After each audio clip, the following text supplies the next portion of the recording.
Si on lit les dernières pages de l'ouvrage, en fait.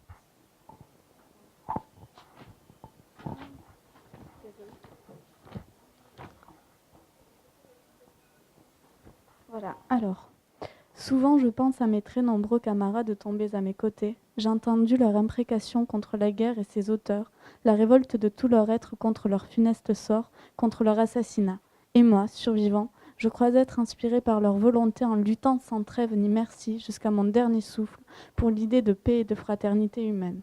Alors, il termine d'une manière très idéaliste et justement, je voulais savoir, en tant qu'historien, en fait, comment on peut interpréter cette idée qui martèle à la fin, quand même, qui voudrait que l'histoire et le témoignage qui l'amène doit éviter la reproduction d'un tel carnage, en fait. Et comment vous, en tant qu'historien, vous placez par rapport à ça? Parce que dans l'historiographie, c'est justement des travaux qui sont... Je crois que tous les vrais combattants de 14-18, une fois la guerre terminée, on dit plus jamais ça. Ça, c'est vraiment... Barthas n'est pas unique là-dessus. Hein, lui, il le dit peut-être avec son style qui est très très beau. Mais dans ces dernières pages, moi, ce que je préfère citer, c'est quand il dit qu'il est un survivant et que, étant survivant, il apprécie les moindres joies de la vie quotidienne. S'asseoir à une table pour manger.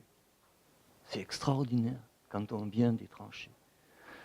S'asseoir auprès du feu et se chauffer auprès du feu, sans rien faire d'autre que éventuellement penser, comme il dit aux nuits que j'ai passé là-haut dans les tranchées, dans la pluie, etc. Quand il entend le vent qui chasse les feuilles ou autre chose, il se remémore aussi le temps où il était dehors. Et ça, je crois que cette capacité d'apprécier les moindres petites joies de la vie, c'est également ce que l'on trouve dans les 500 témoins. Et c'est, à mon avis, ce qui infirme une théorie qui a été un peu à la mode il y a quelques années et qui n'a pas disparu malheureusement, l'idée que ces hommes ont été transformés en brutes. Moi, je suis absolument contre cette théorie, ça ne correspond absolument pas aux réalités. Ces gens n'ont pas été transformés en brutes. Quand on lit leur correspondance, ils découvrent ou ils redécouvrent peut-être l'amour de leur femme. Ils s'aperçoivent, à cause de la séparation, de l'affection qu'ils ont pour leurs enfants. Et ils écrivent quelquefois à leurs enfants qui savent à peine lire et ils leur demandent de recevoir quelques mots de ces gamins. Donc, ces hommes n'ont pas été transformés en brutes. Que la guerre soit violente, super violente, avec les moyens du XXe siècle, je veux dire que tout le monde le sait, ce n'est pas un scoop de découvrir cela, hein, mais que les gens ont été transformés en brutes, moi je dis, lisons les témoignages et on va s'apercevoir que c'est faux.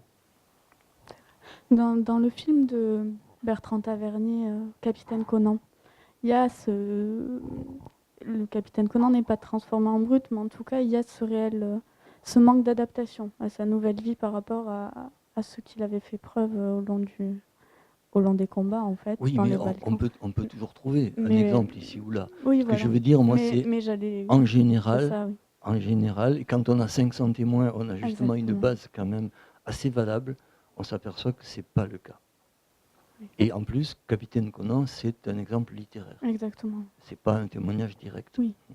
Mais ceci dit, forcément qu'il a pu y avoir des gens dont le traumatisme, ça a été de ne pas être capable de se réadapter à la vie civile. Là, on est d'accord. Mais il n'est pas transformé en brut pour autant.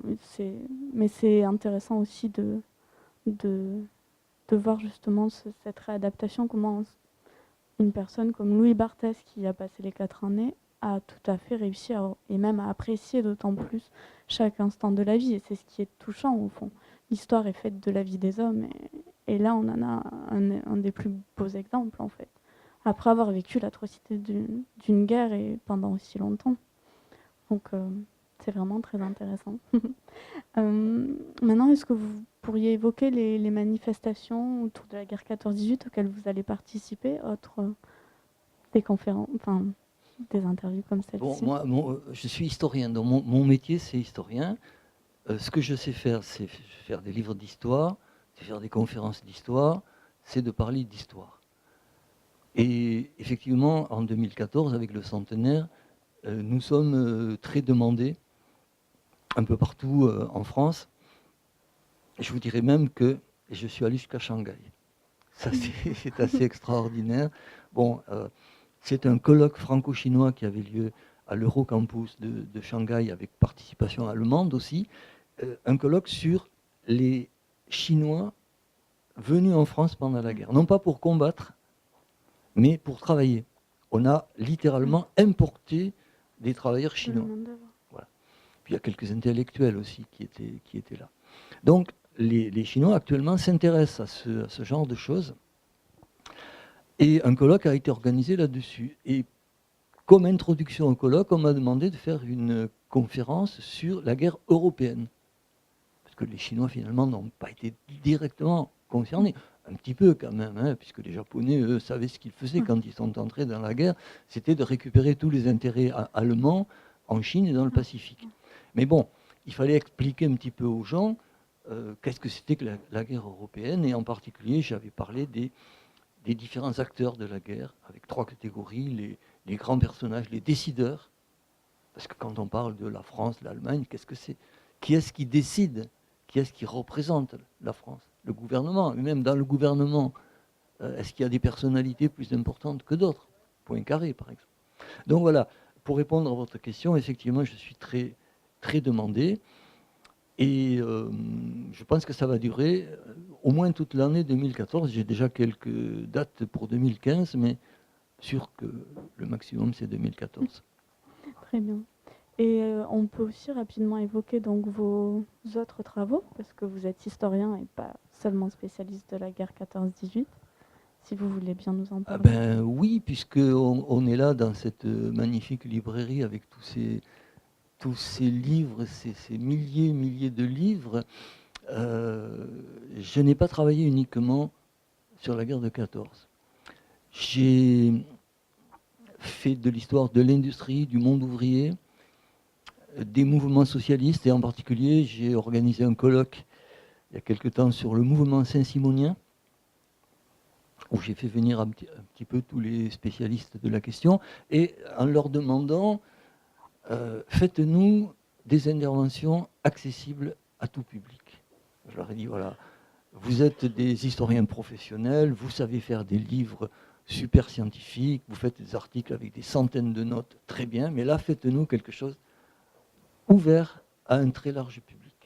Et on a publié ce livre très illustré que, justement, la librairie Joseph Gibert présente à ses lecteurs. Alors, j'ai travaillé également sur le coup d'État de Louis-Napoléon Bonaparte le 2 décembre 1851 et des tentatives de résister à ce coup d'État.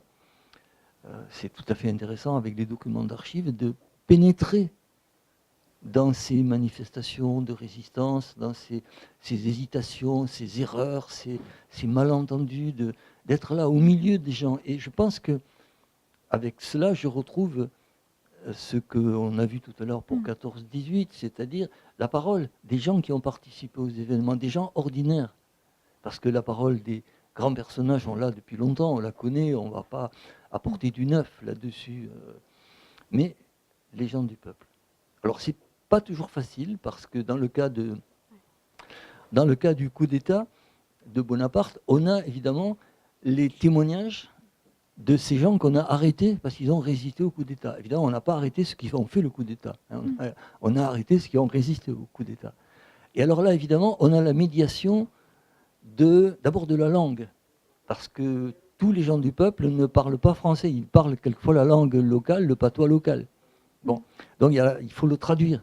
Et puis c'est traduit souvent par des juges ou par des personnalités de ce niveau-là qui lissent les phrases, qui l'arrangent un peu à leur façon. Donc c'est toujours difficile de trouver. Mais pour moi, c'est ma passion de trouver ces paroles populaires partout où elles sont. Et je crois que quand on cherche bien, on arrive à en trouver. Et pour terminer, l'objectif justement de la mission du centenaire cette année, après tout, de toutes ces manifestations, qu'est-ce que vous souhaitez proposer aux gens? Qu'est-ce que vous souhaitez susciter un nouvel intérêt? Puisqu'on revient à l'histoire de la guerre de 14, moi sur l'histoire de la guerre de 14, je travaille depuis 30 ou 35 ans, donc je n'ai pas attendu le centenaire pour m'y intéresser. Mais ce que je trouve bien dans le centenaire, c'est que ça donne des moyens de faire connaître des travaux ou de faire rééditer des travaux. Je vois que dans tous les livres que nous avons là, on a quelquefois des rééditions de livres qui soit sont toujours restés, comme Barthas ou Genevois ou d'autres, soit qu'on ressort parce qu'ils étaient épuisés, parce qu'ils n'étaient plus disponibles. Bon, des historiens qui ont travaillé sur toutes sortes de sujets. Moi, j'ai récemment un de mes doctorants qui est donc maintenant a soutenu sa thèse sur la camaraderie dans les tranchées. Ça vient de sortir tout neuf. Et voilà un sujet tout à fait original, tout à fait intéressant. Il y a des doctorants aussi, des docteurs qui ont travaillé soit avec moi, soit avec d'autres historiens sur les profiteurs de la guerre, sur les embusqués, sur l'obéissance. Est-ce que, je me rappelle du livre de Saint-Fucien qui est intitulé « À vos ordres », mais avec un point d'interrogation. C'est-à-dire, est-ce que vraiment les gens, les simples soldats, obéissent ou pas? Est-ce qu'ils discutent l'obéissance et les ordres de leur chef? On a comme ça des quantités de bouquins, y compris des bouquins nouveaux sur les responsabilités de la guerre, avec le fameux livre de Clark sur les somnambules. Ça, on arrive toujours à trouver de nouvelles pistes. Dans le cas de Clark en particulier, je ne sais pas si je m'égare un peu en dehors de mes ouvrages, mais là c'est intéressant parce qu'il apprend aux Français que les responsabilités de la guerre ne sont pas exclusivement allemandes ou autrichiennes. Et que les Serbes en particulier ont une responsabilité énorme. Et la Russie, et Poincaré en a aussi un petit peu pour lui. Et donc de ce point de vue, ça nous fait réfléchir quand même. Je crois qu'en France, on a toujours eu une sympathie très forte pour les Serbes et une antipathie pour les Bulgares. Parce que les Serbes étaient avec nous, les Bulgares étaient contre nous. Ça va même jusque... Alors là, ce n'est pas tout à fait la France, c'est la Belgique, mais pensez au livre de Hergé sur Tintin et le sceptre d'Ottokar. Vous avez les bons, qui sont les Sildaves, c'est-à-dire les Serbes, et vous avez les mauvais, qui sont les Bordures, qui sont les Bulgares. C'est absolument clair. Et ça hante nos esprits. Et bien voilà des livres qui font du bien, parce que ça ouvre un petit peu les horizons des Français. Je ne dis pas que tous les Français vont lire les Somnambules de Clark, mais au moins on en parle.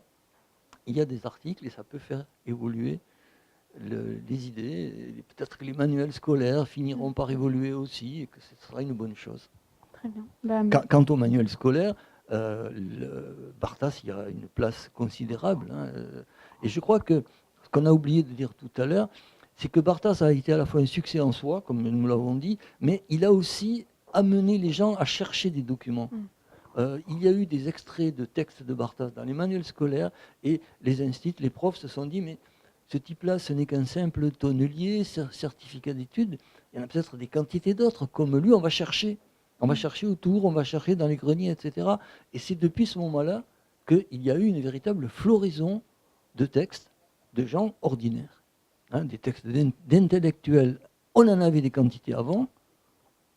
Mais par contre, depuis 20-25 ans, sortent quantité de témoignages de gens qui n'ont même pas, quelquefois, qui n'ont même pas le certificat d'études, de familles, de témoignages de femmes aussi. Et je pense que si on faisait un tour dans vos rayons, y compris le rayon des ouvrages en langues étrangères, on aurait comme ça des quantités d'exemples.